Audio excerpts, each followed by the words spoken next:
15 years ago, a boy accidentally killed his playmate. He hid the body in a crevice between some rocks. After doing this, Jack ran across the street toward home without looking back. But at that moment, he realized his digital watch was missing. But he didn't even dare to go back to look for it. Once someone saw it, it would be troublesome. Remy's mother couldn't find her son and came to ask Jack, since they often played together, to avoid being caught. He deliberately pointed in the opposite direction. But even after searching for hours, Remy's family found nothing. Soon, Remy's disappearance spread throughout the town. It alarmed both the police and a large number of residents. Television stations repeatedly broadcast missing person notices. Jack's mother assumed her son was worried about Remy, unaware that he was the cause of it all. Yet the thing Jack feared most was about to happen. The next day, the police brought him in for questioning. Despite the intense interrogation, Jack remained calm, claiming he only saw Remy pass by his house and knew nothing else. Seeing no useful leads, the police organized a thorough search of the town and surrounding areas. Still, they found nothing. The third day was the annual Christmas Eve. Town residents gathered in the church to sing and pray, but Remy's father sat silently in the corner. Eventually, his suppressed grief finally erupted. Et mon fils à moi,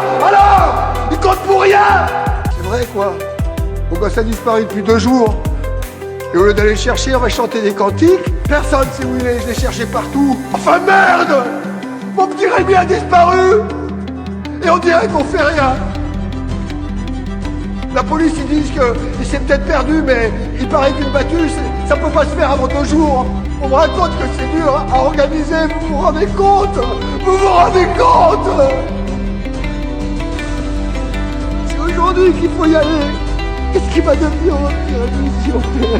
Everyone understood the pain of a father who had lost his son. After consulting, the priest decided to mobilize all the residents to assist the police. The next morning, everyone entered the surrounding forest to search, organized by the authorities. Fearing his secret would be discovered, Jack joined the group. Although the rock crevice was well hidden, continued searching would eventually reveal it. Seeing that the crowd is getting closer and closer to the crevice, Jack is nervous to the extreme. Unexpectedly, the lead officer stopped everyone. The officer told them to return home and rest, promising to continue with police dogs the next day. Jack barely escaped disaster, but he was still uneasy he would be found once the dogs came. He planned to confess to his mother but hesitated and went upstairs instead. His mother looked at him thoughtfully and chose to remain silent. That night, a dramatic event occurred. Wild winds howled, lightning flashed, and the town was hit by a once-in-a-century storm. Jack hurriedly shut his bedroom door. His mother stepped forward to comfort him, but suddenly a large tree crashed through the window, hitting her on the head. She collapsed unconscious. Just as Jack was panicking, the raging flood suddenly burst through the door and into the house. Jack tried to drag his mother upstairs to safety, but his frail frame simply wasn't strong enough.